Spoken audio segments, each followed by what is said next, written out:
Bueno, buenas noches a todos y a todas. Espero que esto ya esté saliendo en vivo.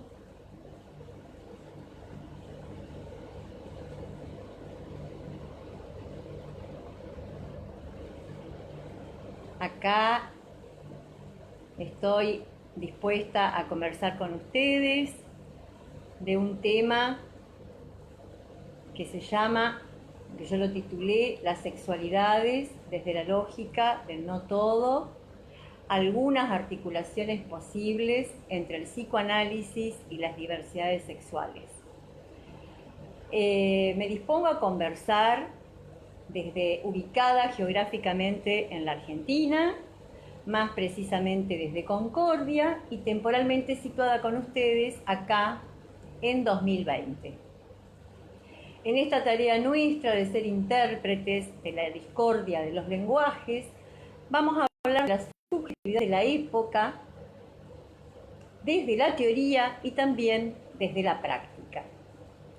Esto nos exige confrontar nuestros conceptos con lo que esa experiencia de la clínica nos plantea en cuanto a los malestares de la época para poder estar a la altura de ella y responderle. Cada época, con su entramado de poderes y saberes, determina los modos de vivir, gozar, padecer y morir de los sujetos. El psicoanálisis no es una cosmovisión. No tiene la respuesta de todo lo que al ser humano le afecta. Un minuto, porque pareciera que acá entra un WhatsApp donde me avisan algo. No, parece que no. Entonces, el psicoanálisis no es una cosmovisión en el sentido de tener todas las respuestas para todo lo que a los seres humanos les afecta. Por esta razón, el psicoanálisis reconoce sus imposibles.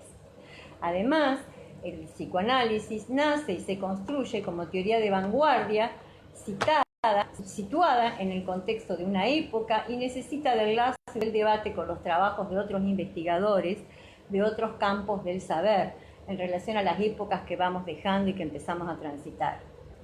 Ya Freud, en 1913, el múltiple interés del psicoanálisis, nos muestra el aporte de los desarrollos del psicoanálisis hacia los campos de la sociología, la biología, la pedagogía, etc. Y Lacan, en 1975, en Quizás en Vincennes, considera que un analista debe dialogar y agregar a los conocimientos psicoanalíticos que posee otras ramas del saber como la filosofía, la lingüística, la lógica, la topología y la antifilosofía.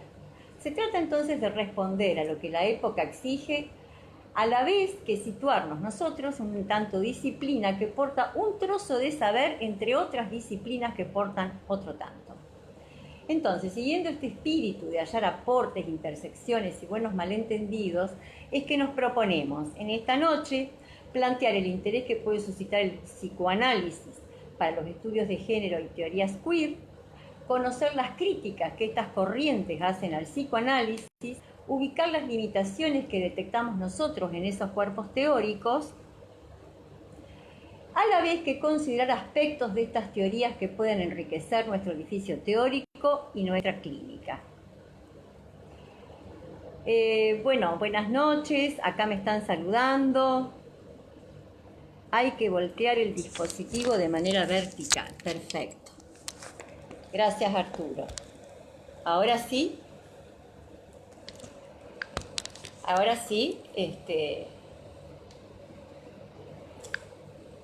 Bueno, buenas noches, Daniela. Entrar entonces en este diálogo no implica perder la especificidad de los cuerpos teóricos, porque cada disciplina concibe los conceptos desde su propia dimensión, sea esta psicoanalítica, sociológica, antropológica. Lo deseable entonces de este debate es que quede algún aporte, ¿no es cierto? Es un diálogo abierto donde se van a ir desprendiendo permanentes interrogaciones y la idea es entonces que surjan aportes que puedan ampliar el conocimiento. Recordando a Lacan, en la clase 8, después de la clase Una carta de Almor, en el seminario 20, Lacan dice, ¿no?, después de haber expuesto las fórmulas de la sexuación, le dice a los presentes: de vez en cuando me gustaría obtener una respuesta o siquiera una protesta. No me desagradaría que alguien pudiera darme el testimonio de haber entendido algo. Bastaría que se levantase la mano para que le diese la palabra. Es decir, ya me ven bien, bueno, es decir, que acá se trata de que podamos levantar la mano y poder tomar la palabra, considerar los aportes de cada uno. Yo, para este trabajo, tomo un modelo de François Julien de 2003 en 5 conceptos propuestos al psicoanálisis, donde él, desde el pensamiento chino, hace un trabajo proponiendo 5 conceptos del pensamiento chino al psicoanálisis para hacer un ejercicio de poner adelante de los conceptos del psicoanálisis los conceptos chinos. Bueno, acá vamos a tratar de poner adelante los conceptos de género, los conceptos del psicoanálisis, y poder enfrentar esos conceptos, ¿no es cierto?, determinados matemas de las fórmulas, para poder considerar qué efectos conceptuales se desprenden de este ejercicio. Yo voy a poner estos conceptos unos delante de otros, no para compararlos, porque para compararlos necesitaríamos tener una referencia común. ¿Y cuál sería en este caso la referencia? Lo que se va a tratar es de ponerlos delante, invitar a pensar, a hipotetizar, teniendo la libertad de tomar, no las propuestas, de tomar estas propuestas, estos puntos de vista, si resultan novedosos, entre distintos campos del saber, siempre sin perder la especificidad de cada campo. Esto es muy importante.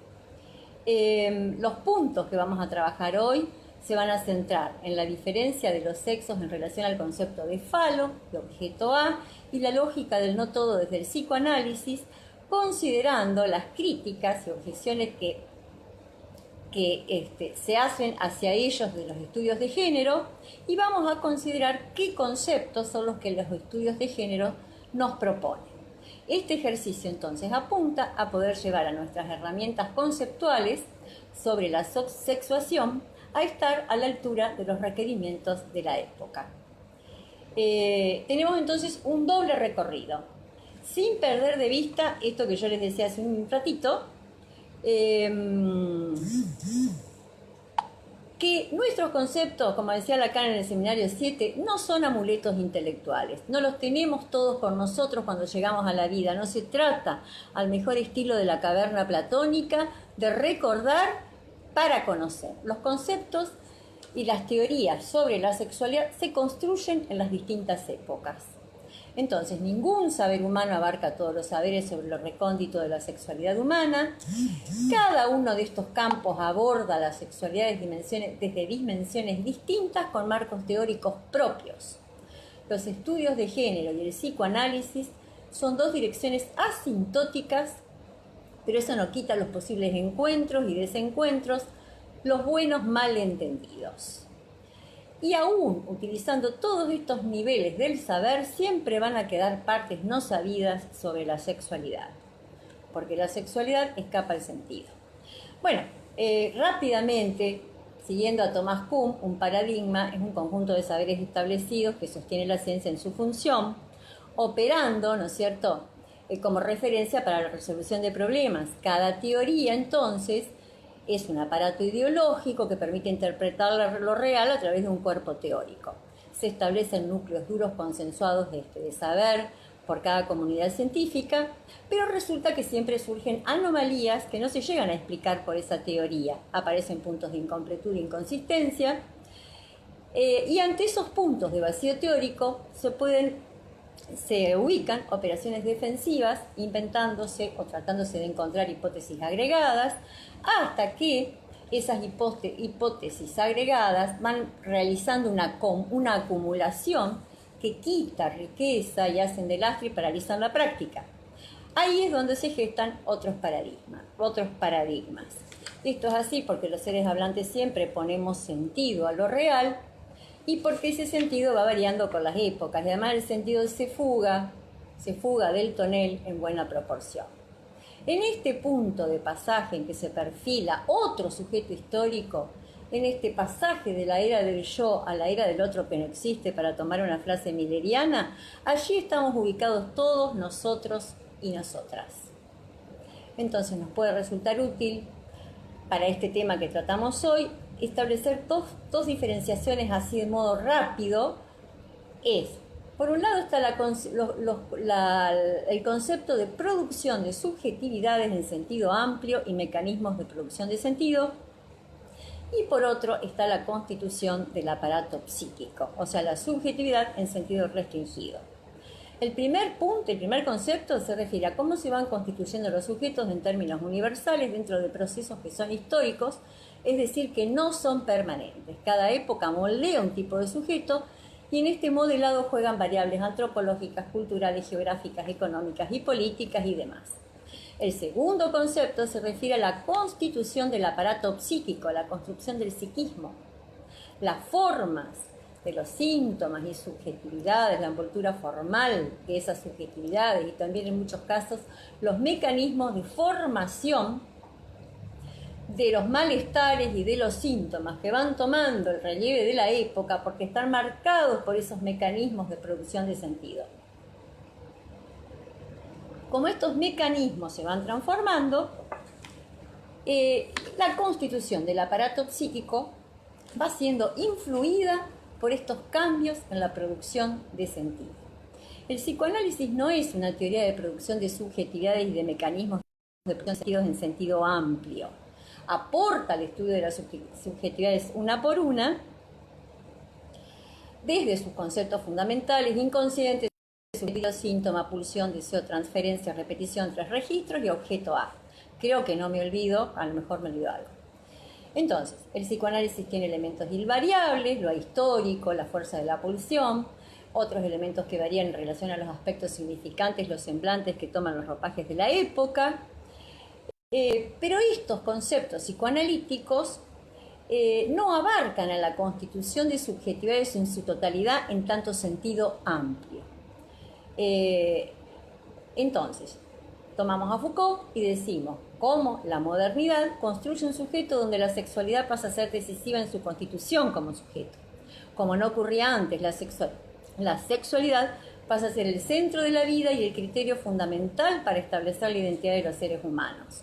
Sobre ese psiquismo que estudia y trabaja el psicoanálisis, influyen esos mecanismos de producción de sentidos, esos entramados de poderes y saberes que moldean la forma que toma la experiencia de la sexualidad en una época. Hay un interjuego entre lo histórico y social y la constitución del aparato psíquico. En este sentido es que van variando los modos de vivir la sexualidad, varían los malestares, varían las formas de lazo en relación a este tema. Estas son las presentaciones que surgen en la consulta de nosotros, los psicoanalistas de hoy. Dicho esto, entonces tenemos que decir que no hay un solo psicoanálisis. Al ser el psicoanálisis una teoría construida en forma compleja y no lineal, donde cada avance retoma desarrollos anteriores y reconfigura, se pueden hacer distintas lecturas de los conceptos según el momento y lugar de la teoría donde nos paremos a pensar. Entonces, hay algunos tramos, por ejemplo, el último tramo de la enseñanza lacaniana, como algunos puntos interesantes en los desarrollos freudianos, que nos pueden servir para trabajar en este intercambio con los temas de género y de las teorías queer. Entonces, tenemos dos enfoques epistemológicos distintos, uno delante del otro. El psicoanálisis, que trabaja con la estructura subjetiva, con la posición subjetiva y posición sexuada de un sujeto que es también político y social y que se halla inmerso en los bienestares y malestares de la época. En ese sentido, el lugar de enunciación que ocupa el psicoanálisis hace foco en lo subjetivo, en el síntoma, en lo deseante, en la falta, en lo pulsional, en el objeto perdido de las prácticas sexuales. Es un sujeto del deseo inconsciente y esta pulsión que se va a soldar a variados objetos, enmarcados en un contexto, inmersos en un mundo social de discursos, poderes y saberes. En consecuencia, hay modos de producción de sujetos deseantes, históricos, contingentes y locales. Esto significa que el deseo está influido por la dimensión social. No podemos pensar un deseo puro por fuera del poder. O puro, el otro barrado también está inmerso en el baño de saberes y poderes. Entonces el análisis va a desalienar al sujeto de los significantes del otro, sabiendo que ese deseo y ese otro participan de esa circunstancia de un entramado social y cultural. De modo que una clínica que genere efectos necesita considerar la dimensión social y política de la sexuación. Lo subjetivo es social y la dimensión social también incluye lo íntimo. Hay una autora de género llamada Kate Millett que habla de esto en Política Sexual. Entonces, los estudios de género y las teorías queer toman otro enfoque, es otra concepción epistemológica. Dentro de este cuerpo teórico hay muchas orientaciones y discusiones internas, pero todos hacen énfasis en las determinaciones que el poder ejerce sobre las sexualidades y los cuerpos, y además consideran cómo las prácticas sexuales no normativas hacen resistencia simbólica y política a esas determinaciones. Trabajan por fuera del sujeto dividido del inconsciente y del goce pulsional. Entonces, el psicoanálisis va a ser un aporte a estas teorías porque va a aportar todo lo que tiene que ver con el orden del sujeto del inconsciente, la satisfacción íntima y el goce que no es abordable a través del lenguaje. El psicoanálisis va a agregar cómo el poder modula los modos de desear, gozar, padecer y morir. Sería como una vía de intercambio, esto es una propuesta que se me ocurre y que lo hacen muchos psicoanalistas, una vía de intercambio en pos de un buen malentendido entre saberes sin que ninguno pierda su especificidad, como ya iremos viendo. Entonces, brevemente, es interesantísimo poder estudiar cómo la sexualidad es vivida de distintos modos a lo largo de la historia. Así como Foucault estudió la historia de la sexualidad, cómo queda la sexualidad en el entramado de poderes y saberes. Hay un sociólogo, Louis Jortin, en 2008, en la invención de la cultura heterosexual, su libro se llama La invención de la cultura heterosexual, que estudia las razones por las que el ser humano es el único que construyó sociedades con base heterosexual. Y va a sostener que aunque la reproducción ha sido hasta ahora heterosexuada, no todas las culturas son necesariamente heterosexuales. Hace un repaso de la Grecia clásica, donde no primaba la heterosexualidad y la mujer se buscaba especialmente para asegurar la descendencia, y va a investigar cómo la heterosexualidad como norma se halla en relación a cuestiones de expansión política y colonial, y cómo esta heterosexualidad se adjunta al ideal del amor romántico. Entonces aparece la idea fija de que el hombre existe para amar a la mujer y viceversa. Pero ya Platón en el Banquete no decía esto, no hablaba de esa fijeza de abrochamiento. Tin estudia la cultura feudal, la caballería y el clero, las relaciones homosociales que se daban en un mix de camaradería y ternura viril y que eran relaciones públicas y oficiales. La pareja hombre-mujer surge en el siglo XII con el amor cortés, del que tanto hablaba Lacan y que Lacan mencionaba de Denis Rougemont en Amor y Occidente. Entonces, en esta época aparece el tema de lo femenino que desordena el mundo homosocial. La dama es adorada secretamente por los cantos del señor trovador y ese amor trágico se frustra por coacciones sociales, disimulándose, decía Lacan, el no hay relación sexual. La mujer pasa a ser figura idealizada, controlada y sometida por el hombre. Esto muestra cómo lo íntimo está en relación también a lo político. Se establece entonces el camino hacia la heterosexualidad natural y obligatoria, apoyado por la medicina, donde la heterosexualidad pasaba a ser un remedio, surge la idea de debilidad del cuerpo femenino, ya no son brujas, pero la matriz es lo que entra a jugar, la mujer como hombre inacabado, la medicalización de la mujer, surge el tema de la histeria como enfermedad femenina. Todo esto es reflejado por Cervantes, por Molière, por Rougemont, Por Ibsen, Freud nombraba casa de muñecas, es decir, se educa para la heterosexualidad ligada a la reproducción y al ideal del amor romántico. Hay un libro que circula ahora, yo lo estoy empezando a leer, de Eva Illouz, ¿Por qué duele el amor?, que habla un poco de este enfoque sociológico del amor romántico. Interesantísimo. Bueno, el psicoanálisis surge, Freud construye su edificio de saberes sobre saberes previos, con sus pacientes, intercambiando con sus colegas y revolucionando el siglo XX, orientado por la lógica cartesiana, por la evolución darwiniana, por la física clásica newtoniana, el espacio euclidiano, etc. Lacan comparte otra época y otras vanguardias y reteoriza muchos puntos haciendo una formalización. Se nutre de la lingüística, topología, matemática, tiempos lógicos, nudos, etc. Es decir, Lacan trata de despojar a estas construcciones freudianas de elementos históricos contingentes. Con esta estrategia formalizadora nos va a proveer de varios conceptos que vamos a poder presentarlos ante las teorías de género. El psicoanálisis nace entonces en este contexto de Viena patriarcal, modelo heteronormativo, dominio del varón por la mujer, familia nuclear, reproducción, amor romántico. Marcos Zafiropoulos, que es un estudioso del psicoanálisis y las ciencias sociales, dice que Freud, de algún modo, trata de revitalizar ese padre caído de la familia patriarcal y que quizás esta declinación, ¿no es cierto?, del padre es un motor esencial para la invención del psicoanálisis freudiano. Lacan, también dice Zafiropoulos, tiene un primer momento de raigambre sociológica durkheimiana cuando va a proponer en la familia que es universal.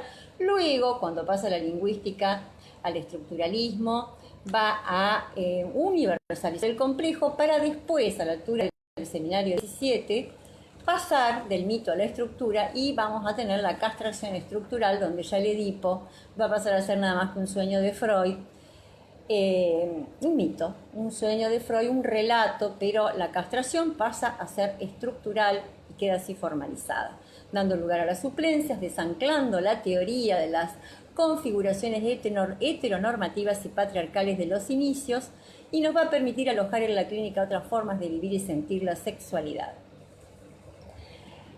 Bueno, entonces tenemos puntos de Lacan y puntos de Freud porque ambos estaban adelantados a sí mismos. Había una parte de teoría más tradicional y heteronormativa en cada uno, y a veces hay gérmenes de nuevos modos de conceptualizar la sexualidad en ambos.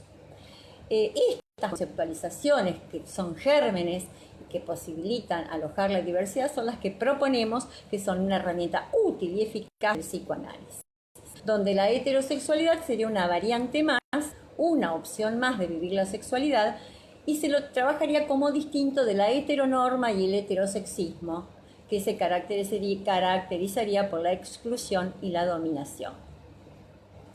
Entonces, según qué lectura hagamos, el psicoanálisis nos permite una interpretación que se aleja de toda prescripción de una práctica sexual como indicada o esperada. Deja que cada uno se autorice por sí mismo, más allá del porcentaje de determinismo de la estructura, y cada uno entonces va a poder asumir su posición de goce considerando la castración como límite estructural, no una castración mítica donde exista abrochamiento y una especie de relato ligado a una época. Entonces, el tema es poder utilizar los conceptos de psicoanálisis desde una formalización de operadores de estructura y poder diferenciar cómo esos operadores llegan a una situación particular y considerar qué restos quedan aún de esas formalizaciones, qué restos quedan aún que estas formalizaciones no atrapan. Estos restos son los que van a ayudar a construir nueva teoría. Entonces, un punto que menciono brevemente y que vamos a trabajar con estos conceptos es el abrochamiento y desabrochamiento que se realizan entre la categoría de sexo anatómico y los semblantes de género. Acá hay un antropólogo, debemos siempre tomar aportes de los otros campos del saber. Hay un antropólogo, Tomás Laqueur, que en la construcción del sexo de los griegos hasta Freud va a relatar cómo este abrochamiento se puede ver como continuo o como polos opuestos. Entonces, él marca que desde el siglo XVII hasta inicios de este siglo, lo que está vigente es el abrochamiento entre la categoría de sexo, género, macho, pene, masculino y hembra, vagina, femenino. Este género es determinado por hábitos sociales posibilitadores de identificaciones. Y por último, la dupla sexo-género va a determinar la orientación de la elección de objeto de amor hacia el sexo contrario. Ese es el paquete completo. Faltaría agregar la posición de goce, que sería un elemento que podríamos incluir al hablar de las fórmulas. Este es el pensamiento dominante, hegemónico sobre la diferencia sexual de estos siglos, en donde esta práctica heterosexual era la saludable, natural, que guía la medicina, psiquiatría, psicología positivistas. Donde existe, entonces se parte de que existe una realidad prediscursiva, se ubica la diferencia sexual como basada esencialmente en la anatómica, proponiendo que la anatomía es el destino. Pero este pensamiento no se verifica en todas las épocas históricas. Y si bien todas las sociedades todas existen diferencia sexual, esta diferencia puede ser pensada entonces como un continuo y no como un abrochamiento de pares de oposición. La que da ejemplos de tribus donde una niña, el abuelo, toma el sexo genérico contrario y luego vuelve al género femenino. Las teorías queer van a proponer el desabrochamiento. Ya Judith Butler en 1989 dice: no hay líneas directas causales entre sexo, género, práctica sexual, fantasía, sexualidad. Ninguno de estos elementos determina por entero al resto. Entonces, Freud, por momentos, participa de este abrochamiento y por momentos se libera de él. Rápidamente, para que nos quede tiempo para ver el resto, Freud está adelantado a sí mismo. Hay partes de su pensamiento muy atravesados por la época y partes que se libera y va más allá de la época. Entonces, inventa muchos conceptos que son antecedentes de las teorías queer. Entre ellos, y la pulsión separada del objeto. Ya lo hablaba con Fliess a esto, después lo va a decir en 3 ensayos. Entonces va a plantear esta sexualidad distinta de la biológica, desnaturalizada, que se inicia al nacer el niño, desordenada, polimorfa. La pulsión no está unida al objeto y da también posibilidad de delimitar en el mapa de las zonas erógenas. Voltea el instinto de los psiquiatras del siglo XIX, desnaturaliza y amplía la sexualidad, desnaturaliza la pareja heterosexual. Freud menciona el mito de Aristófanes al iniciar los 3 ensayos y separa sexualidad y reproducción, dando posibilidad de poder escribir singularmente estas zonas erógenas en las distintas partes del cuerpo. Lo dice la histeria. Bueno, o sea, hay variados gérmenes en Freud. Otro texto que hace vanguardia en Freud es La joven homosexual, sobre la psicogénesis de un caso de homosexualidad femenina, cuando él establece unas series complementarias en donde hace a los abrochamientos fijos, los establece como modos de ordenamiento muy variados entre la anatomía, las actitudes sexuales y la elección de objeto. Eso está al final del texto de La joven homosexual. Pero tenemos otro Freud.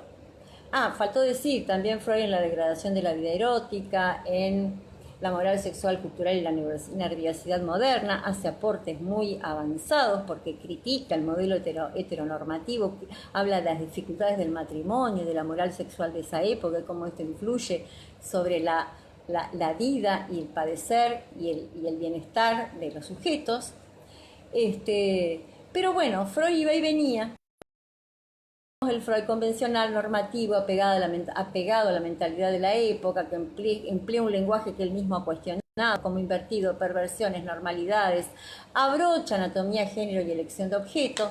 Entonces en el 3 ensayos tiene una página donde dice que no hay objeto fijo para la pulsión, y en 2 páginas siguientes dice que habla de las desviaciones respecto al fin sexual normal en relación a los genitales, al coito y a la procreación. Es decir, Freud, este aspecto conservador de Freud toma el enfoque evolutivo, las etapas sucesivas de la libido, con primacía genital, donde lo pregenital pasa a ser atrasado, fijado. Entonces, este es el Freud que abrocha, ¿no es cierto?, en donde la cultura toma la cultura, que normaliza y regula las uniones y soldaduras y las elecciones, tomando como naturales y universales esas regulaciones. Naturales, universales y permanentes esas regulaciones. Es decir, las etapas de la libido y el complejo de Edipo como novela imaginaria, donde las diferencias psicológicas están especialmente determinadas por las diferencias anatómicas, formarían parte y se hallarían dentro de esos modos de ordenamiento de la sexualidad que los estudios de género llaman aspecto falocéntrico, patriarcal, heteronormativo del psicoanálisis freudiano. Es lo que hace perder potencia a los otros planteos que mencionamos en Freud del punto 1, el primer punto de la pulsión de su unidad al objeto, desnaturaliza la heterosexualidad, es decir, que están los dos Freud, elegimos con cuál trabajar. Es decir, que las teorías de género van a criticar esos puntos. Pasamos ahora, está en nosotros elegir con qué aspecto de la teoría nos quedamos ahora en 2020. Pasamos rápidamente a hablar del falo, el objeto hay las lógicas del no todo, la lógica, perdón, del no todo y las críticas y propuestas de los estudios de género y queer. Uno de los conceptos que el psicoanálisis más critica, que más se critica, me estoy apurando y entonces me estoy confundiendo, uno de los conceptos que más se critica el psicoanálisis es el del falo. Se lo interpreta como un significante del poder y como la base de la constitución del sujeto. Nos basta haber leído el discurso de Paul Preciado en noviembre de 2019, donde describe el edificio freudiano planteado a partir de la masculinidad heterosexual, del pene eréctil, penetrante y eyaculante. Así dice Paul Preciado en ese discurso. Entonces, comenta también que Lacan hace el esfuerzo en su rodeo por la lingüística de desnaturalizar la diferencia de los sexos, pero que la anatomía continúa en un sistema de diferencias que no escapa al binarismo sexual y a la genealogía patriarcal.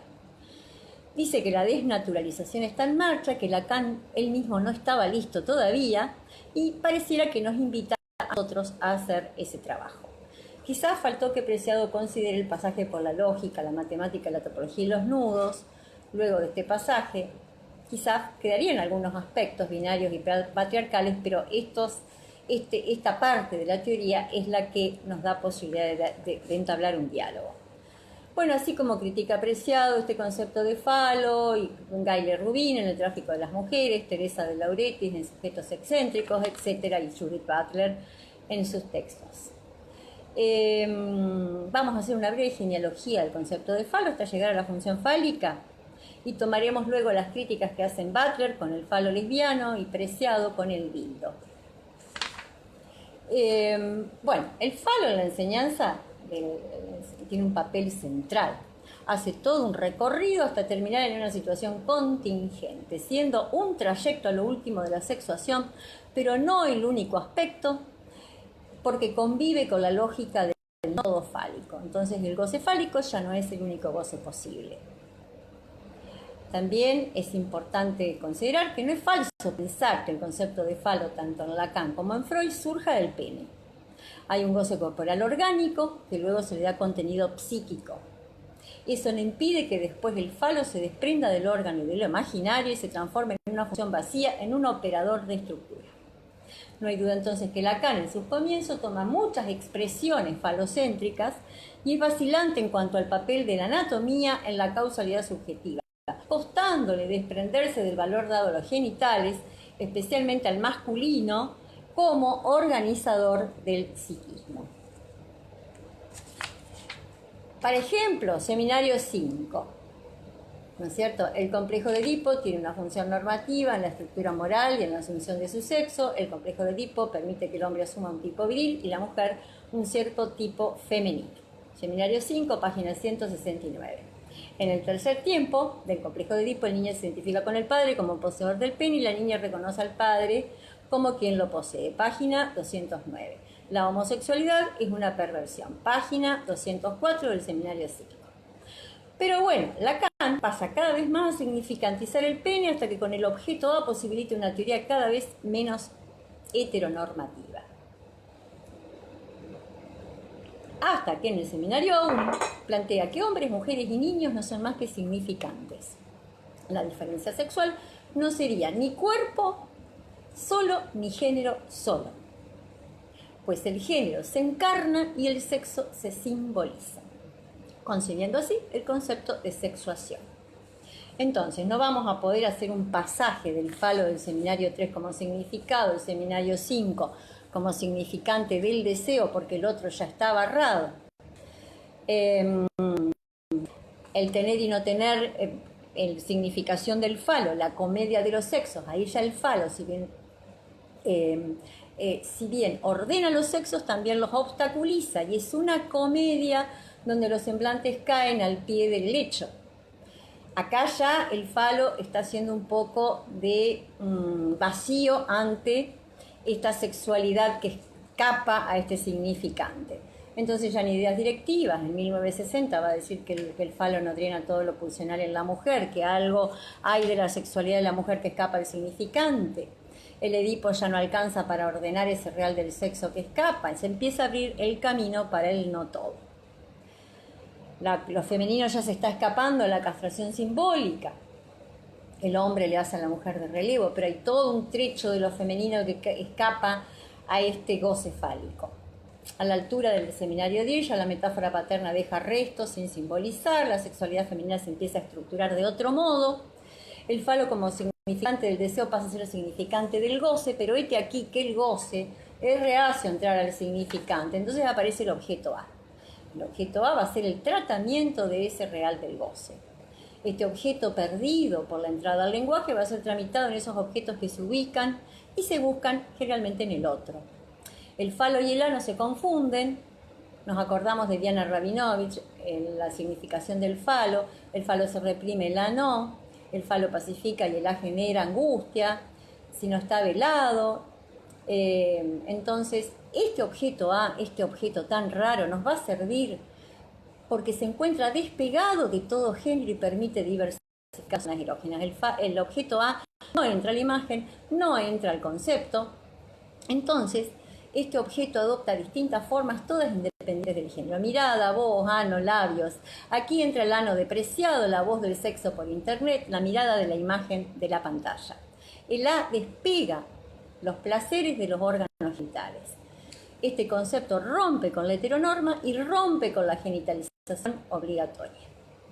Volviendo al falo, apareció ya el A. A la altura del seminario 17, falo y castración son operadores estructurales más allá del Edipo y del padre, pasando del mito como relato a la estructura. El padre es solo agente de la castración, él también está castrado. Si el Edipo es un mito contingente e histórico, la castración no es un mito, entonces se habla de castración estructural, y en tanto sujetos castrados ni hombres ni mujeres tienen falo. Ninguno tiene el falo. La entrada al lenguaje entonces produce esta pérdida de naturalidad que se va a tratar de remediar haciendo a través de distintas suplencias, y va surgiendo poco a poco. Ya en el seminario 16 nombra no hay relación sexual. Y va a aparecer el concepto al que queremos llegar, a este operador de estructura, que es la función fálica, que es planteada entre los seminarios 18 y 19. Esta función es una función básica. Ese falo como significante que se planteaba en términos de lógica atributiva como tener y ser, va a pasar a ser la función vacía que va a poner en relación a los seres hablantes con el goce y la castración. Las tablas de la sexuación son un sistema de matrices de datos que implica el uso de una función vacía y un argumento. Ese argumento X puede ser un hombre, una mujer, un perro, un habitante del siglo XXII, en tanto sexuado de algún modo. Según como ese sujeto X, esa X se inscriba en la función fálica y con qué otros matemas se combine, ya se existe o no existe para todo. No todo va a tomar distintos valores sexuales de goce. La función fálica genera un valor. Esta función vacía y única es la que reparte y obstaculiza los goces, que que al abandonar, ¿no es cierto?, esta lógica atributiva nos sirve para desustancializar la cuestión y evitar que trabajemos con dos esencias opuestas y simétricas. Una cosa es decir Pedro es viril, otra cosa es decir si Pedro se ubica la función fálica de tal modo, entonces está en posición masculina o fálica. No son esencias, son existencias. La función fálica reparte modos de goce para cualquier anatomía y cualquier género.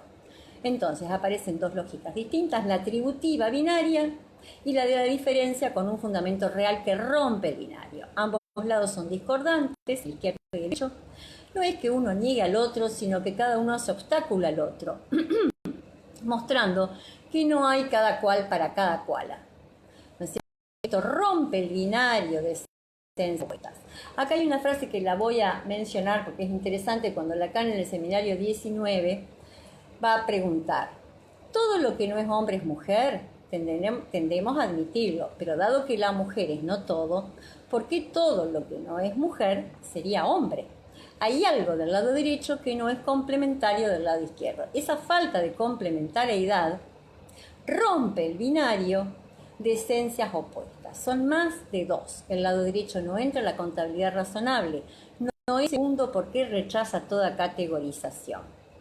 Entonces, este recorrido nos sirve para ver cómo se pasa del falo unido a un goce corporal orgánico a una función vacía que funciona como operador de estructura y que se puede llenar de contenidos empíricos muy diversos. Por eso yo decía, puede entrar un hombre del siglo XXII. No vamos a ver qué va a pasar en esa época nosotros, pero podemos fantasear. Entonces, rápidamente, estas fórmulas de la sexuación como escritura de lo imposible de la relación sexual formalizan la relación del sujeto con el goce, llevando la experiencia de la sexualidad a un lenguaje explicativo, a una formulación lógica matemática para un abordaje racional de la experiencia y una transmisión conceptual. Esta formalización se asenta en el no hay relación sexual, sexualidad en el centro del inconsciente en tanto falta que se vela consentido, y trata de formalizar el enigma freudiano del continente negro, todo eso que no entra o que agota el campo del significante fálico. Estas tablas muestran, esto es importantísimo, una relación distinta del universal con el particular. El no todo sale del universal, se ubica en una lógica modal entre lo contingente y lo imposible. Esto abre a las fórmulas a un alojamiento de la diversidad y a un tratamiento de la sexualidad por fuera de los binarios y los abrochamientos heteronormativos. Permite, entonces, estas fórmulas que combinan sexualidad y lógica, llevan los sexos a un nivel discursivo. En el seminario 18 de Lacan va a decir cómo por la lógica, por el escrito de Newton sobre la gravedad, el hombre llega a la luna. Entonces dice, ¿por qué no se va a poder formalizar sobre el deseo? Entonces, apoyado inicialmente en la lógica clásica, el seminario 18 y 19 va a ser un gran esfuerzo de formalización para llegar al no todo, buscando una relación distinta entre universales y particulares. Se va a apoyar en lógicos y matemáticos, Aristóteles, Peirce, Gödel, Cantor, Russell, Frege, Villon y Dumouriez, y va a través de un original juego de negaciones a hacer tres giros decisivos que debilitan las universales. El que describe estos giros es Will Goifei, en el no todo de Lacan, y va a lograr Lacan una sola universal y tres particulares. Una particular muy original que es el no todo. El no todo rompe con las esencias, con la complementariedad de dos lados como esencias binarias, no hay yin-yang. No todo no es no falo, es no todo falo. Voy a tratar de ocupar un tiempito, voy a invertir un tiempito, aunque le reste después en la otra parte, para poder contar el primer giro. El primer giro es la negación del cuantificador universal. En las subalternas que son universal afirmativa es todo S es P. La particular afirmativa es algún S es P. Y los S que no son P, que no entran a P. Esos S que no entran a P son los que Aristóteles dejaba de lado y son los que fundan el no todo, quedando debilitada la universal afirmativa. El segundo giro, ya con esto se le desacomoda el cuadrado de Aristóteles. Si las subalternas tienen que ser equivalentes, justamente para poder ser contradictorias con la universal de signo opuesto, estas subalternas ya no son equivalentes. Entonces cambia la contradicción. Entonces Lacan va a usar una contradicción distinta a Aristóteles. Se va a dar entre la particular negativa, hay uno que no, y la universal positiva para todos. La existencia particular funda la esencia, porque no hay realidad prediscursiva, ni caverna platónica, ni principio de identidad. El universal no se arma o revista todos los caballos del mundo, sino poniendo fuera al caballo, por ejemplo, al unicornio, al caballo de 3 patas. El caballo de tres patas sería el matema de la excepción, el barbero de Russell, al que ningún barbero lo afeita, está fuera del conjunto y arma el conjunto como totalidad. Este matema articula la función paterna a la estructura y sería el padre de la orden. Este es el segundo giro. El segundo giro arma el matema de la excepción y el tercer giro va a determinar que las universales como contrarias ya no sean contrarias. No es una verdadera y la otra falsa. Las dos universales conviven. Es más P y menos P a la vez. Porque la universal negativa es un casillero vacío. Entonces queda abolido el principio de no contradicción y el principio de tercero excluido. El principio de identidad ya quedó abolido con el primer giro. Con estos 3 giros lógicos, queda rota toda simetría entre cada lado y el lado derecho queda fuera del universal. Entonces, ¿cómo va a haber binario? No son 2. Es uno que cierra y otro que es abierto, que no entra en ninguna contabilidad ni categoría. Entonces, ¿cómo va a haber binario y heteronorma con ese lado derecho, que es más bien del orden de la invención y que sale de toda lógica de categorías y atributos? Entonces, de acá nace el no todo. Y esto es importante que podamos transmitirlo a los estudios de género y queer, porque esta herramienta permite alojar las diversidades sexuales. Entonces, las fórmulas con estos dos lados no complementarios desabrochan la anatomía, el género como construcción social y las posiciones de goce. Nada nos dicen de la elección de objeto que queda a total disposición de cada uno y nada dictaminan sobre la posición sexuada que asume cada sujeto.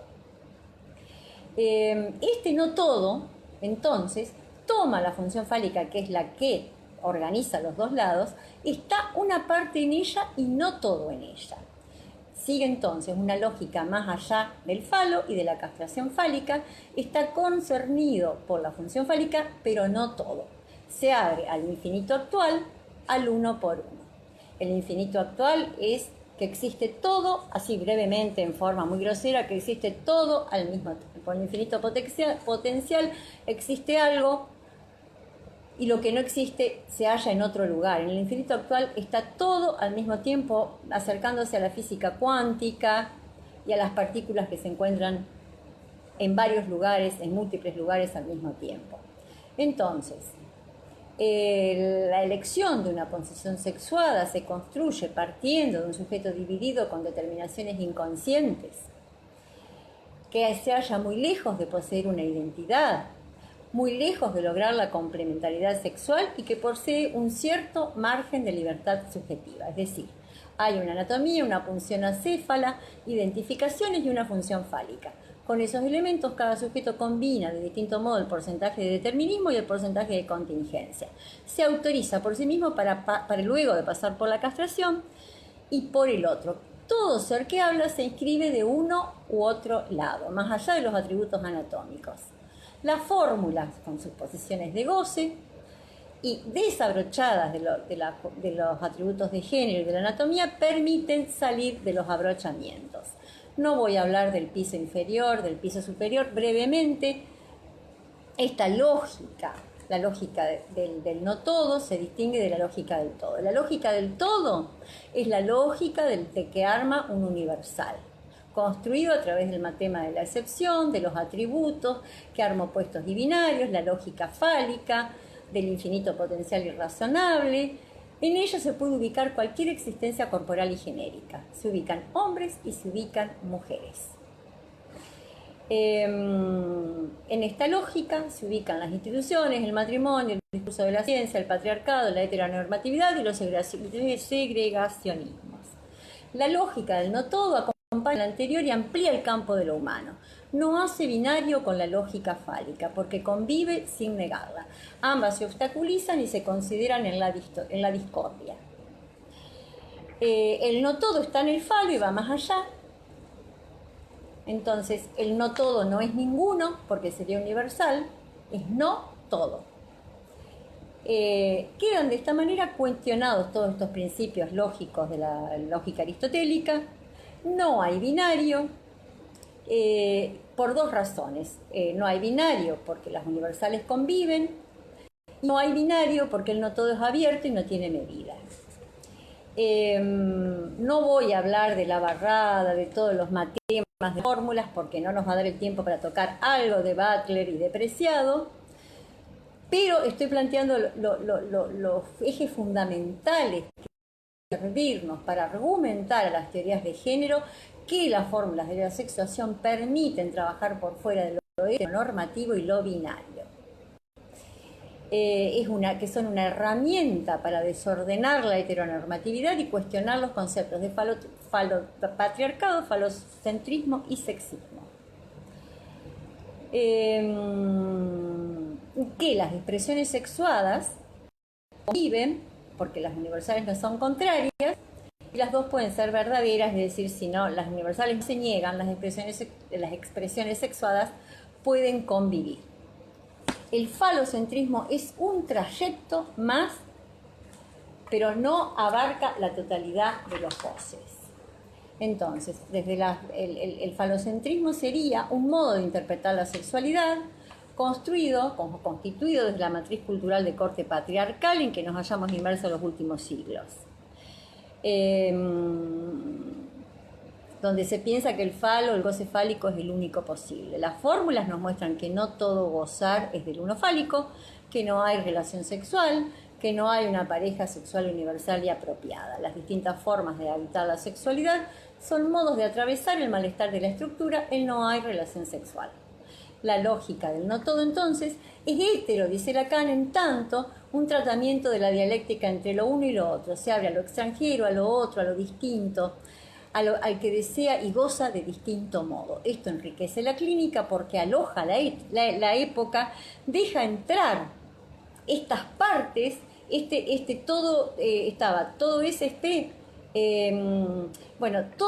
todas las S que no son P. Las S que no son P representarían la diversidad sexual. Esas S que no son P son la base del no todo y son las que están alojadas en la fórmula. Los queer son esas partes no todas, lo queer es esa parte no toda, que no entra en los conceptos encapsulados y binarios que la lógica del no todo del psicoanálisis puede entonces bien recibirlas a estas diversidades y darles la bienvenida. El no todo es inclusivo, es diverso, es móvil, es uno por uno y lo queer puede estar muy cómodo en esta lógica. Bueno, rápidamente, porque nos va a llegar la hora, el falo es expuesto por los filósofos queer especialmente, que van a desontologizar las identidades y cuestionar los conceptos de sexo y género, cuestionando la relación fija entre sexo y género como producto de prácticas reguladoras que imponen una identidad de género, para velar algo que es irrepresentable. Leyendo a Judith Butler en Cuerpos que Importan, es interesante poder leer en detalle a esta autora, porque esta autora hace muchos planteos interesantes. Faltaría que Butler lea la última parte de la teoría lacaniana, pero bueno, la crítica que hace Butler al falocentrismo lacaniano en Cuerpos que Importan lo hace en base a lo que ella lee del estadio del espejo y la significación del falo, y básicamente va a decir que hay ciertos órganos privilegiados como el pene que están investidos narcisísticamente y que determinarían la forma en que se conoce el mundo. Va a acusar a la morfología lacaniana de elevar una parte del cuerpo a un principio central de organización del mundo y va a hablar de falogocentrismo, es decir, cómo va a influir en la construcción de la imagen del cuerpo y del mundo. Va a decir que el falo siempre toma el pene como cosa simbolizada a la vez que lo niega. Si el falo debe negar al pene para simbolizarlo, entonces el falo está emparentado con el pene, por la negación de esta identidad que a su vez es aceptada. El falo no sería nada sin el pene, dice Butler. Muy rápido se los digo. Butler se pregunta por qué el falo necesita del pene y por qué no puede ser simbolizado por otras partes del cuerpo, y acá aparece el falo lesbiano. El falo lesbiano se aleja del pene y ella invita a abrir el esquema lacaniano. Entonces, dice que el tener el falo se puede simbolizar mediante otras partes del cuerpo deliberadamente mentalizadas, brazo, mano, etc. El tener y ser se pueden confundir, desestabilizando la lógica de la no contradicción. Nos vas a acordar al lado, no todo, de las fórmulas. Entonces, quita el falo de la cadena significante en la cual operaría la heteronormatividad, y va a explicar que esta sexualidad toma al falo fuera de su situación privilegiada, construyéndolo en forma alejada de la parte del cuerpo vinculada al pene, y que este de ser siempre resignificado no está en una cadena inscripto fijante, sino como parte de una práctica significante abierta a nuevas significaciones, con la teoría de la performatividad. Entonces, este concepto significa lugares y modos que exceden lo simbólico lacaniano. Bajo el signo de falo aparecen muchas partes del cuerpo: performatividades discursivas, fetiches, alternativos, etc. Entonces, como el discurso, dice Butler, no cubre todo lo sexual, se dan resignificaciones permanentes. La significación del falo es performativa.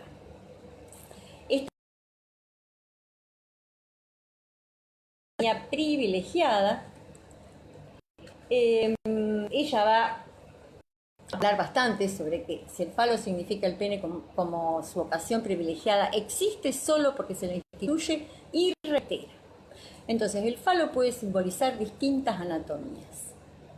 Este falo lesbiano, entonces, es un sitio de identificación y deseo diferente de la heteronormatividad, pasa por la heteronorma, pero la excede. Esta propuesta de Butler no está muy lejos de la propuesta lacaniana de una mujer no toda tomada por la lógica fálica. Este falo que propone Butler incluye al falo lacaniano, excediendo sus límites, introduciendo una heterogeneidad que toma algunos aspectos de la propuesta lacaniana, traspasándola. Ella dice: el falo, según lo presentó aquí, surge del enfoque de Lacan, pero al mismo tiempo excede los alcances de esa forma de estructuralismo heterosexista. Página 141 de Cuerpos que importan. Ese falo lesbiano nos da la posibilidad de articularlo entonces con muchos aspectos que mencionamos de la lógica del no todo, encontrando algunos puntos de convergencia. Son innegables, es decir, hay críticas de Butler al genital masculino, de la teoría de Freud, los aspectos más heteronormativos de la teoría freudiana y lacaniana que son justificados, son entendibles, pero hay ciertas... Nos queda la pregunta que Butler no muestra conocimiento del objeto A sin género para salir de la heteronorma, ni muestra conocimiento de las formulaciones lógicas de las tablas de la sexuación del otro voz y la lógica del no todo, donde ya el falo es contingente, donde el falocentrismo en las fórmulas no está para nada planteado. Es decir, tendremos que preguntarnos qué es estos planteos y la invitamos a hacerlo. Preciado, en su manifiesto contrasexual, habla del dildo y de alguna manera también apunta a desnaturalizar la sexualidad, cuestionar el género y plantear la diferencia sexual como constructo. Preciado radicaliza el planteo porque la contrasexualidad va a plantear el género como efecto de prácticas culturales, discursivas y del uso de los cuerpos, en donde el deseo y los goces son productos de tecnologías sexuales que determinan los órganos reproductivos como órganos sexuales en detrimento de una sexualización total del cuerpo. Ella va a plantear que los órganos sexuales no existen como naturales, que son productos de tecnologías que estas tecnologías prescriben el contexto en que los órganos adquieren significación. El contexto es reproducción y heterosexualidad. Habla de una arquitectura política de los cuerpos y del proceso de creación de la diferencia sexual como operación tecnológica de extracción de ciertas partes del cuerpo que adquieren rasgos eróticos, haciendo de ellas significantes sexuales y privilegiando el pene como único centro de producción e impulso sexual. Es decir, también acá propone el dildo como desmantelando la lógica falocéntrica. Ella va a esta contrasexualidad de Preciado, va a desmantelar toda normalización de roles sexuales y de género al punto de no hablar de hombre o mujer, es decir, ya no se trata de hablar de géneros, y ella propone hablar de sujetos parlantes o vitics, en honor a Monique Wittig, que fue la que decía, que empezó a plantear que no existían hombres y mujeres, es decir, las lesbianas no son mujeres. Este dildo, entonces, como dispositivo que permite esta desnaturalización de sexos y de géneros, es disruptivo. El dildo va a mostrar que lo masculino y lo femenino están sujetos a tecnologías sociales y políticas de construcción y control. Va a indicar que los órganos femeninos y masculinos que interpretamos como naturales fueron construidos. No es imitación del pene, porque no hay órganos sexuales naturales. Hay vacío y hay construcción. El dildo es tránsito y no esencia. Se ubica como existencia, no como esencia. Este dildo de Preciado va a mostrar puntos de convergencia con la lógica del no todo y responde al vacío de la sexualidad. Creemos que puede responder al vacío de la sexualidad y al no hay relación sexual del psicoanálisis. Como que hacemos esa vinculación. Podemos pensarlo desde esa lógica del no todo, en el sentido que no cumple con los principios aristotélicos, no es una esencia, es una existencia, es vez por vez, es cuerpo por cuerpo, está totalmente desabrochado de la anatomía y de los géneros y de las formas de goce, de las posiciones de goce. Es una tecnología vacía que puede tomar distintas formas de goce. Pensábamos qué relación podríamos hacer con la función vacía de Frege, ¿no? De la función fálica.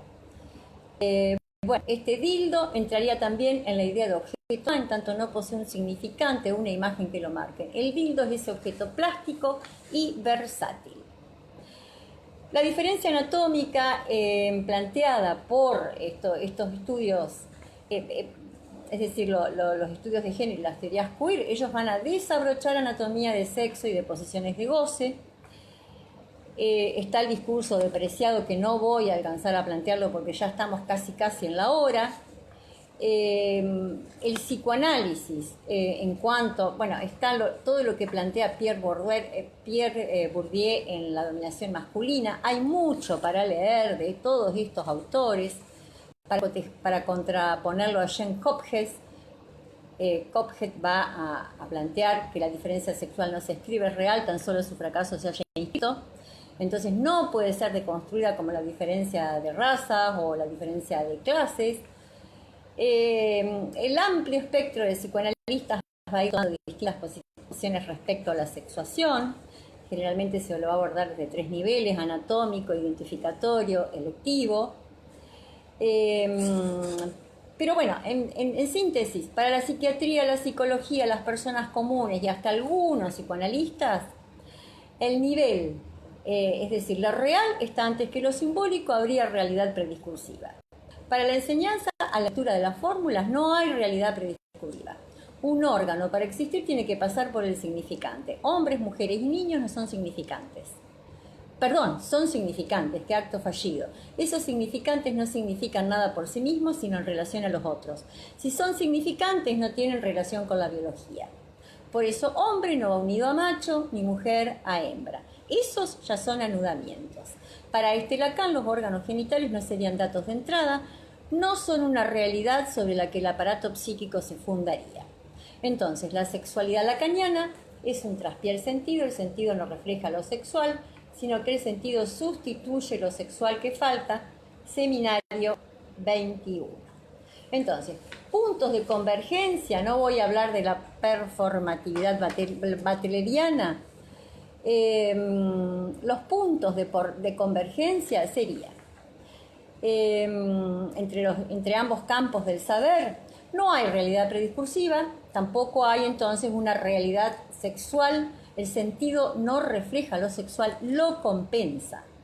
Lo sexual escapa, los semblantes, las posiciones de goce, los objetos amorosos, los síntomas, todos sirven para darle vueltas al agujero del sexo. Son las jaulas que elige y diseña tecnológicamente Preciado en su discurso, los cruces performativos de Butler que cuestionan la estabilidad del género, el falo o el dildo que se desestabilizan la lógica de no contradicción. La significación del sexo es cosa del lenguaje que se bordea vez a vez, pero para nada nos garantiza una esencia y una estabilidad. Son las vueltas al no hay relación sexual. Los puntos que podemos marcar para ir terminando entre las dos teorías, vamos a saltear algunos otros desarrollos, porque veo también que hay preguntas. Butler va a decir que no hay género original, ¿no es cierto? Que la sexualidad excede al género y siempre hay algo que no se expresa. Hay muchas cuestiones, hay muchos restos que escapan al significante del género instituido desde el discurso, que no se alejan a lo real de la sexualidad que escapa al lenguaje. Hay muchos puntos para ir pensando. Pero Butler y Preciado van a tratar todos estos temas en términos de lo político y lo histórico. No van a pensarlo tanto en función de los goces y los deseos. Van a ver cómo el poder influye en la construcción de estos cuerpos sexuales, a diferencia de nuestro marco teórico y epistemológico. Entonces, este tema, para cerrar, que tratamos no tiene respuesta única. Los secretos recónditos de la sexualidad abarcan más de un campo del saber. Cada uno de estos campos de saber toma un lugar de enunciación distinto y un foco propio, uno sobre la posición subjetiva y posición sexuada, el otro sobre cómo el poder y los discursos ejercen influencia sobre las sexualidades y los cuerpos, y cómo las prácticas normativas hacen resistencia política. Estos campos del saber trabajan por fuera del sujeto del inconsciente y del goce, y cómo el psicoanálisis hace el aporte de iluminar esa parte íntima, inabordable por el significante. Hay cierto nivel de encuentro entre la no identidad del psicoanálisis y las identidades performativamente variables de Butler, o los sujetos y cuerpos mutantes de Preciado, o las mujeres no son lesbianas de Wittig. Y en cuanto a la función fálica, esta función fálica vacía de las fórmulas abre a la heteronorma, sale del falocentrismo, sale de la heteronorma, y el falo y el goce fálico son puntos de un recorrido más amplio. Habría algunos puntos de contacto entre el falo lesbiano de Butler y el dildo de Preciado que se acercarían entonces a esta lógica del no todo en el falo. Viceversa, podríamos decir, la lógica del no todo fálico iluminaría sectores que se aproximan a lo que tratan algunos conceptos queer. El objeto A es otra gran herramienta que sirve para ubicar el deseo fuera de la heteronorma y las zonas erógenas más allá de lo estrictamente genital.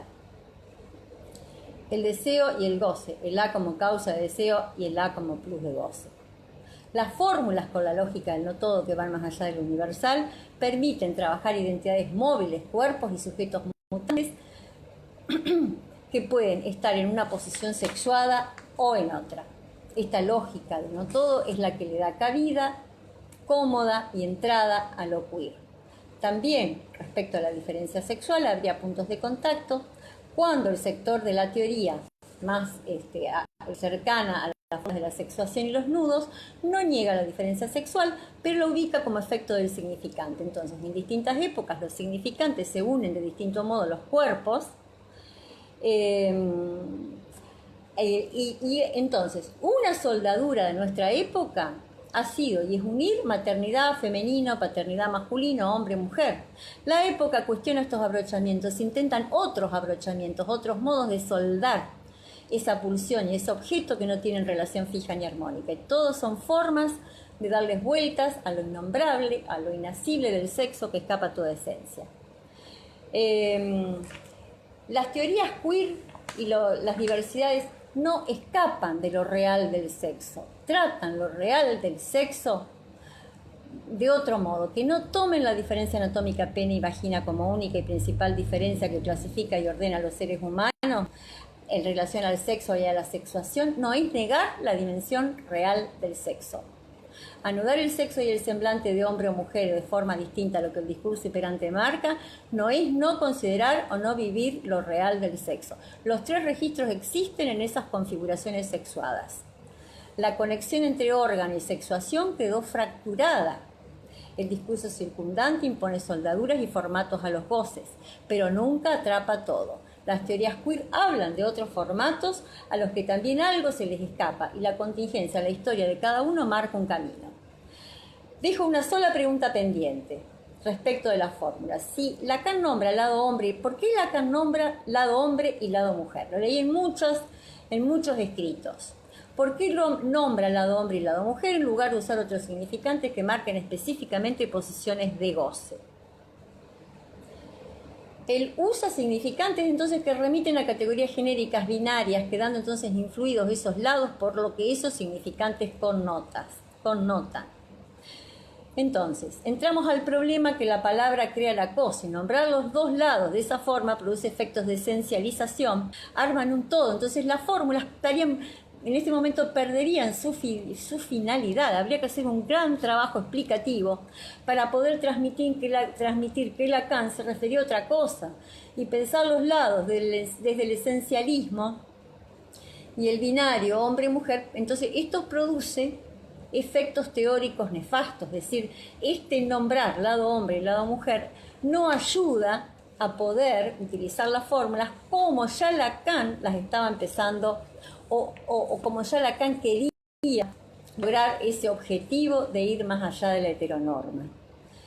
Ahora, la construcción de Lacan es de 1973. La diversidad sexual de 2020 trasciende por lejos lo femenino y masculino. Entonces la propuesta es, a ver si todos podemos pensarla, nombrar esos lados con otros significantes, que salgan del modelo biológico genérico sin perder la tesis fundamental de la no complementariedad de los partners y la no relación proporción sexual. Llamar de otros nombres, bueno, podría ser lado del no todo fálico, de la lógica cerrada, de la lógica abierta, lo contingente, lo uno por uno. Habría distintos nombres. Esto tendería a que las tablas encontrar su mayor nivel de formalización para poder ser aplicada a distintas épocas, llenando esos lados y esas variables con contenidos empíricos distintos y variados. De ese modo, las fórmulas son una herramienta muy útil para trabajar los distintos modos de habitar la sexualidad. Y el último punto, y ya me despido, como analistas, desde nuestra ética como analistas, necesitamos contar con una escucha no heteronormativa y no patriarcal. Somos intérpretes de la discordia de los lenguajes. Trabajamos con el lenguaje y en ese lenguaje. Ese lenguaje es nuestra herramienta. Entonces nos abocamos a lograr que esas herramientas significantes que usamos no pierdan la amplitud de alojar lo diverso y lo singular, sin abandonar los conceptos fundamentales del edificio. Los conceptos fundamentales del edificio, seminario 11, inconsciente, pulsión, transferencia y repetición. Podemos tomar una posición teórica y clínica, hacer un trabajo y un esfuerzo muy feliz, una elección muy vital, que es la de autorizarse por uno mismo y por los otros de nuestra época a tomar una escucha y una perspectiva no heteronormativa y no patriarcal. Bueno, puede ser que haya hablado muy rápido, seguro, que me haya pronunciado mal algunas palabras por el apuro. Esto es lo que yo le quería transmitir. Hay mucho por trabajar. Esto es solo un inicio, esto es mi humilde aporte de distintas lecturas. Esto forma parte de un trabajo de investigación para una tesis de doctorado. Y bueno, espero las preguntas. Acá veo diferencia entre deseo y goce.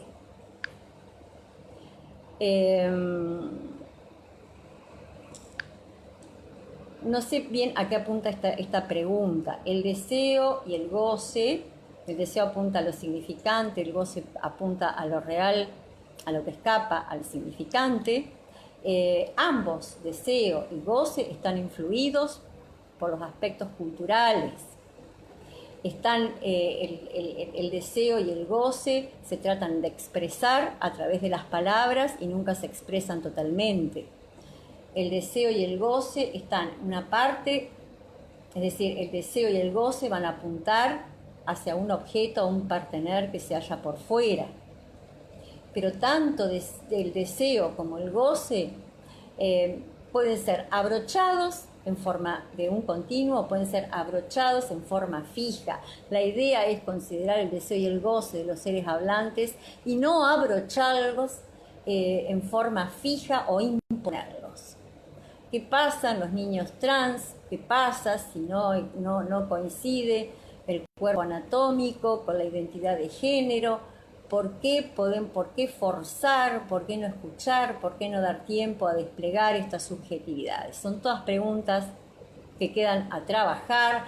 Hay autoras como Silvia Breichmark, hay autores como Alfredo Grande, hay muchos colegas como Jorge Reiter, hay otra colega, Elena Viso, hay muchos colegas que yo voy leyendo, que van aportando, y ni hablemos de Débora Tager, de Ana María Fernández, de Irene Meller, de Mabel Burín. Bueno, tenemos montones, hay mucho, no hay tiempo que perder, hay mucho para leer, hay mucho para pensar. Y bueno, espero alguna otra pregunta, porque ya estamos súper pasados de hora.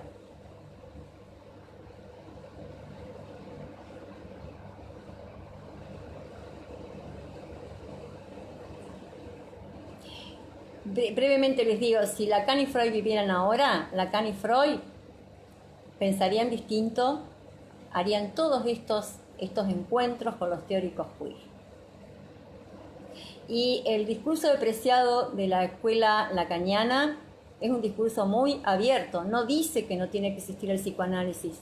Los filósofos queer no van a hacer psicoanálisis, no van a tener pacientes, no van a tener analizantes. Ellos piensan otras cosas, nosotros nos invitan a que nosotros tomemos algunos de sus aportes. Y seguimos haciendo psicoanálisis.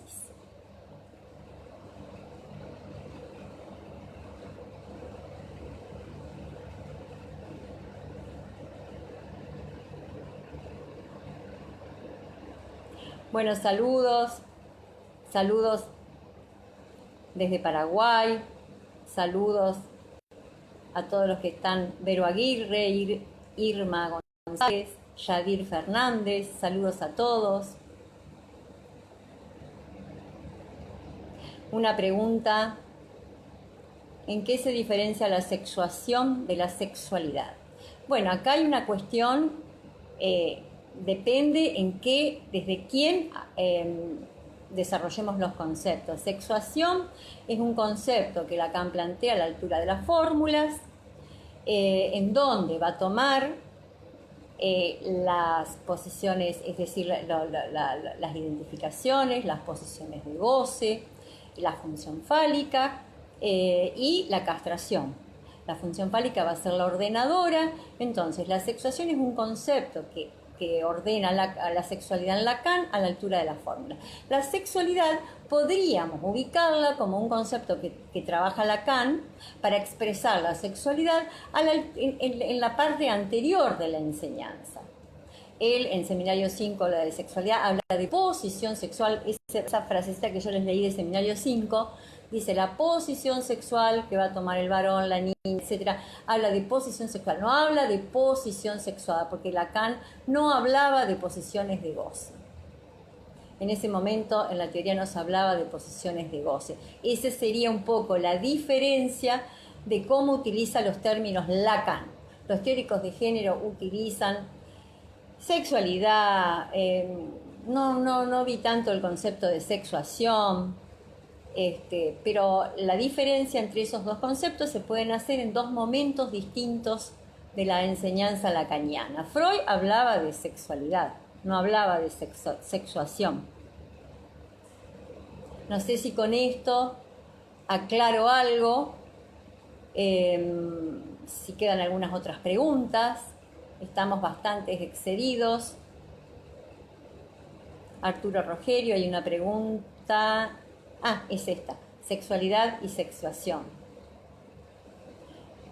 Me gustaría saber si les aclara este concepto, sexuación, en tanto concepto que habla de posiciones de goce a otra altura de la enseñanza. Sexualidad como un concepto que se toma al principio.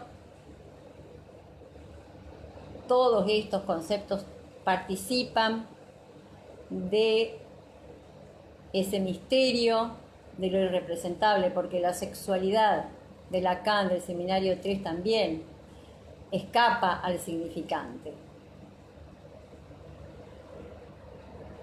Estoy esperando alguna otra pregunta.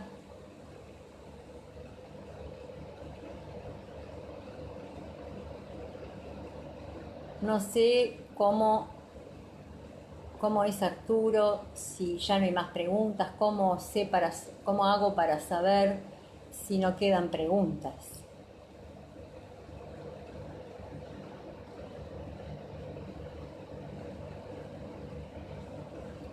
Bueno, quizás me parece que estoy súper excedida y que aprieto entonces para finalizar.